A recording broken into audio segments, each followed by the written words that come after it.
Welcome to Brain Health Besties, a human-forward podcast for those of us who want to feel better but don't know where to start. I'm Bailey, a licensed professional counselor. And I'm Nia, a qualified mental health professional. And I'm Shelby, a human. We are so glad you're here. And we believe that you deserve to know how your brain works and how to nurture it, even when self-care feels a little challenging. We focus on kindness to ourselves and recognizing our own needs with as little guilt as possible, because your brain deserves a bestie. Stars in my eyes, I can't see which way is right, but oh, if there's one thing that I know, it's only up front. Hey besties, the practices we talk about here are great for your brain, but this podcast isn't treatment. If you're feeling overwhelmed, please call or text 988, the Suicide and Crisis Lifeline. Help is always available. Hey besties, you are tuning into a Learning Together episode where we focus on the science behind a practice and learn about it together. Hi, you all. Hi. How are you doing? It's Self-assessment? Yeah. Let's do our check-in Yeah. on that 0 to 5 scale. It's been a week, you all. It is a busy season in our line of work. I say that like there's not a busy season. Yeah. But it's been a week. I think I am a little more heightened than usual. I'm probably at a 2.5 today. Just feeling it a little bit today. Yeah. I think I'm sticking with 2.5 too. Not taking Shelby's, but it is a little Copycat. more, it's a little more heightened because these days are fun too, right? This is our day that we get to be together in the studio, but there's a lot that goes into it. Yeah. And a weekend coming up, but it's elevated, like a good one, maybe even. Yeah. I am probably about a 2 today. Today is a bit of a heavier topic than we've talked about before, so I'm just sort of mentally and emotionally bracing for that experience. So that's kind of where I'm landing today. Not a bad thing, just where it is in the moment. Yeah. So that kind of branches into what we're talking about today. We titled this episode, This Feels Hard, because sometimes, y'all, it just does. Yeah, it does. We have those moments where maybe we're going through something, we're overwhelmed, we are trying to navigate the chaotic world, and the moments just come fast and feel difficult and challenging. And today's episode is focused on the practice of witnessing our experience and how to stay in that experience when it feels challenging or is on the brink of our discomfort. Yeah. And this is not the first step that we would take. This is more along the lines of the third step. So that first step being our self-assessment, that second step being putting some language to it with that 2-ish word check-in. And then we kind of step into this next one. So this is not a dive headfirst into practice. That's right. And we practiced the self-assessment in that very first episode, if folks are looking for that. And then talked a lot about the 2-ish word check-in in episode 5. So those are things that are stepping stones and precursors to kind of where we're heading today. Because the point of witnessing our experience is to kind of, like I said before, step into the edge of discomfort. What we know is if we dive headfirst into something hard, we are likely not going to come back around to that. And this is something that I practiced a lot when I was doing therapy too. If I go all the way in, the likelihood that person is going to come back and be ready to try that again reduces significantly. So that's why we have these moments of stepping on that edge of discomfort. So we're maybe stepping out of that comfort zone on the edge of growth, but not going so far in that we're like, that was awful and I'm not going to come back to that. So the witnessing our experience is allowing ourselves to be a little bit comfortable without trying to fix it and without trying to do it all at once, which can sometimes be the really tricky part too. Yeah, I am going to push back a little bit on the tricky part of that. I don't think judgment is the hardest part for me. I think it's that trying to fix it piece that is the hardest part for me to set aside. So I'm excited to kind of dive into this and learn the why behind why actually sitting in our feelings and sitting in our experience and witnessing that is so important. Yeah. And really, when I think about emotions, one of the first gurus or the first experts in this field that I think about is Dr. Mark Brackett. And he has a beautiful book called Permission to Feel and has done lots of research on why feelings are important, where they impact us, and how we tend to get caught up in experiences of our feelings either being good or bad. And there is a truth that, and we've even discussed it here in this podcast, that there are feelings or emotions we prefer, and there are ones we prefer not to have, and that's completely normal. But the truth is, every emotion has something to tell us if we're willing to sit still long enough to listen to what it has to say. And to do so, that, like you saying, the trickiest part is trying to do that without fixing it or saying, oh, this is hard for me, and now how do I get out? But how do I be with it? I would add kind of the tricky part is even, I'm thinking about just people I know and situations, but even realizing what's going on. Right? Maybe we are somebody who lives with migraines, or you always have a stomach ache after a certain meeting that you had or something like that. So even being able to take that little bit of time and looking into some symptoms, really, our bodies kind of tell us things. And sometimes, again, we talked about being push-throughers before, just kind of pushing things off and saving it to later or just stepping over it. So it's going to be interesting as we kind of get talking here. We can figure all these things out together. Thanks for that prompt, because I went straight into talking about witnessing our experience without really defining it. Yeah. So I think it's important for us to be able to acknowledge what witnessing our experience is. I get caught up in the fact that this is what we do for a living and forget that that may be a really foreign concept for people. So witnessing our experiences is taking a moment to be still enough to notice those physical sensations, what is going on in my body, what emotions am I feeling, and what thoughts are accompanying those. So what that might look like for me, if I take the feeling scared, and that's something I'm experiencing, oftentimes what that will look like for me physically is maybe a tight stomach. If I'm scared and overwhelmed at the same time, it may be a tight stomach and tension in my shoulders, which can lead to headaches and things like that. I'm also paying attention, and we're labeling that emotion, and which the two-ish word check-in prepped us for. But then I'm noticing what's happening with my thoughts. So what thoughts are on repeat? What is the flavor or the tone of my thoughts? For me, a lot of times when the stress and the overwhelm happens, the tone of my thoughts tend to be cynical, maybe edgy or irritable, meaning everything I'm thinking is not that doesn't have people's best intention in mind, or I'm thinking people are intentionally trying to do things that are upsetting. And so that's kind of the flavor of my thoughts too. And then the next step after we acknowledge and sort of label those things is allowing ourselves to just be, which can be the discomfort part.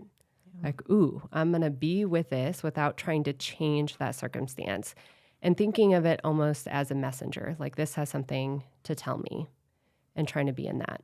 Yeah, I love that connection that our experience, our emotions, our communication, because they really are. I think a lot of times we label feelings or emotions as good or bad, and that's simply not true. It's just communication. It's fact. It is trying to tell you something. So I really liked that connection. Thank you, Bailey. That made me think of my work in the past with kids, and we hear that a lot. You know, the behaviors are telling us something, right? Kids don't have all the language probably to be able to say, "Hey, this happened today, and I feel this way about it." But that happens still with us too at the ages we are now. Yeah, and there's an organization called On-Site Workshops, and they put out this beautiful graphic on social media where they talked about the gift of emotions. And I think sometimes when we think of anger or overwhelm or stress or even grief, it's hard to view those emotions as gifts. But if we're willing to sit with them, if we're willing to listen to them, they have information to give us. So they talk about how anger gives us the gift of being aware that maybe something, our environment or what we're doing or our behaviors is misaligned with our value system. They talk about how the gift of grief is the message that we are deeply connected to something or someone, and we're experiencing that loss at a deep level. And they go on to give the gifts of each different emotions. But if we are pushing through and not letting ourselves sit with that, then we're missing those gifts. And what usually happens for me is those things don't go away. They just kind of build up until I'm flooded with them later. Yeah. I also wonder, I'm thinking about two. So this is kind of two-pronged for me. Thinking about our discomfort with our own emotions.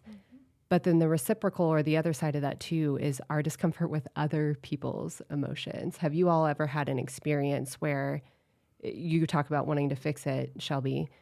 Are there other times where you are wanting to fix it for someone else? Yeah, all the time. I struggle with that a lot.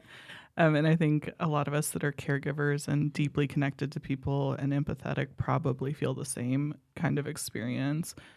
I care deeply about people. And so when they are hurting, I want to fix it or I want to make it go away.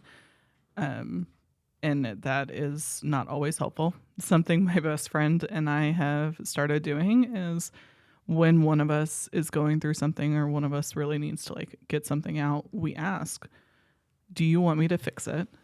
Or do you just want me to sit here and listen? Because sometimes all you need is somebody to listen and sit there with you through your emotion. Yeah, Dr. Becky Kennedy speaks a lot about this, and she's talking about our kids when she's speaking about it, but she talks about how if emotion is a bench or an experience is a bench, oftentimes our people are sitting on that bench, and we see them and we see their discomfort, and our first impulse can be to pull them off the bench. How can I rescue you? How can I take you out of that discomfort? And it's as much about their discomfort as it is our discomfort with them being in pain or them having an intense emotion. And how oftentimes our kids, our people, ourselves don't need somebody to rescue us from that bench.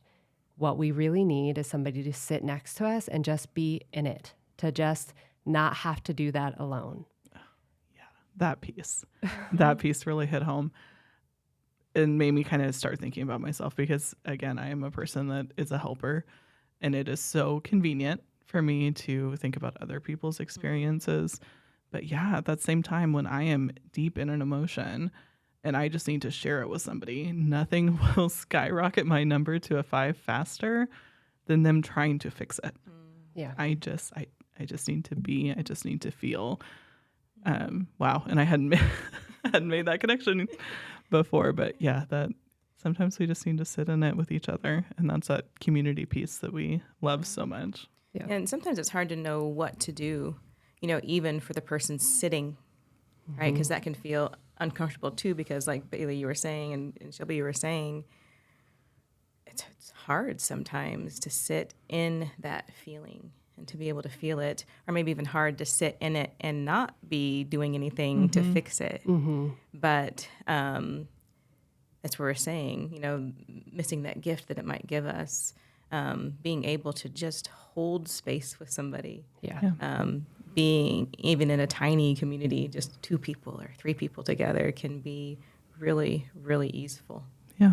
And I think there's some societal pressure to that we are expected to bounce back from something that was hard, and we're expected to just be okay and to get through it. And internally, that's an internal process for me too. And that is kind of misaligned with what will really help us sit through and sit with our emotions and our experience.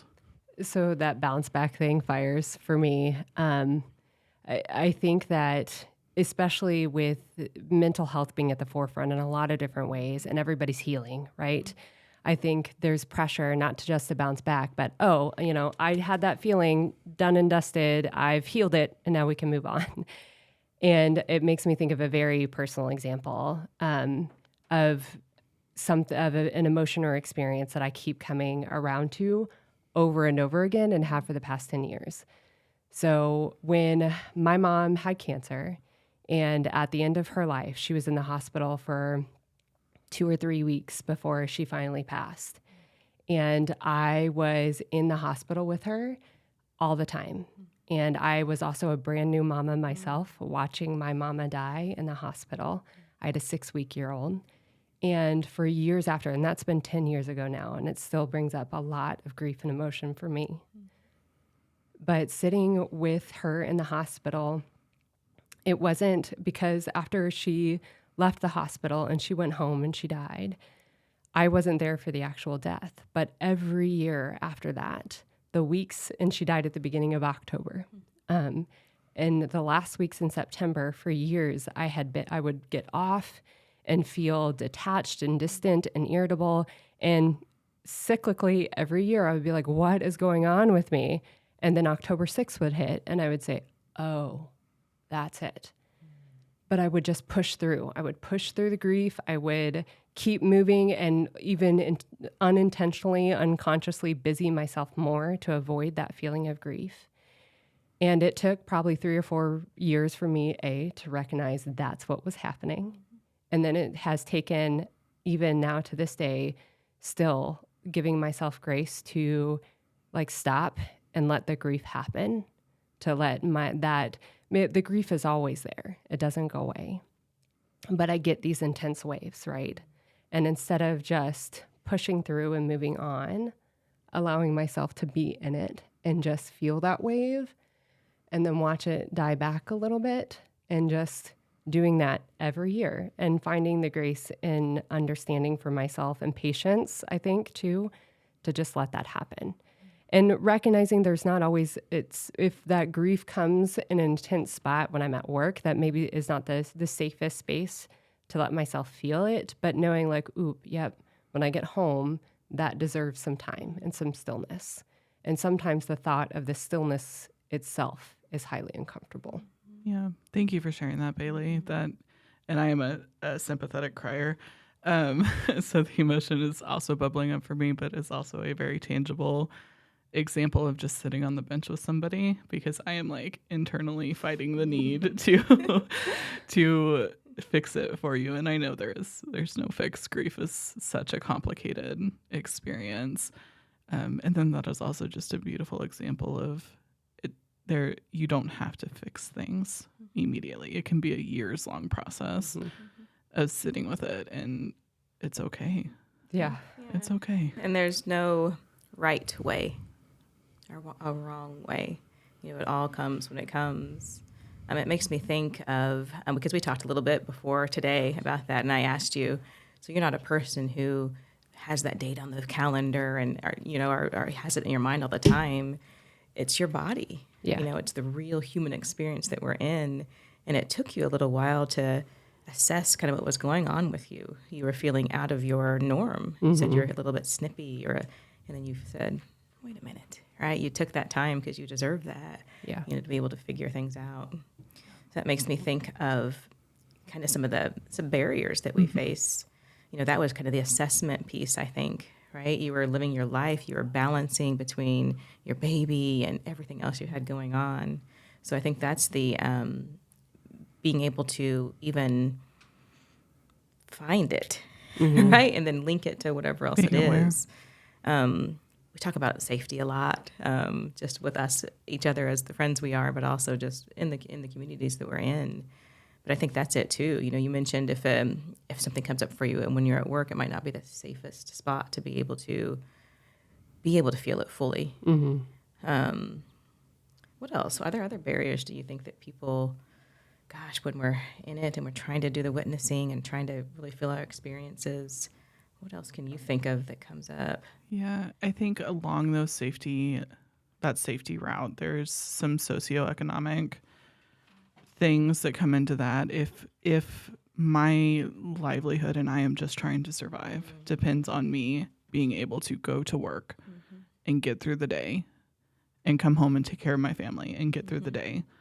If my life depends on that, it is hard and scary to find time to sit and just be still, even for 5 minutes, because there's also a little bit of that scary, what if something bubbles up and I can't get through it? So I think that's kind of along those safety barriers. Yeah. And holding ourselves with non-judgment with that too. If we are facing some of those barriers, not adding shame and guilt onto like, I can't do this right now. Like I can't open this up, and that being okay, and figuring out what we can do and what we can do to work with ourselves and kind of hold ourselves with some patience and some care. Yeah. And then there's also the reality that sometimes we are not ready to dive into these hard experiences.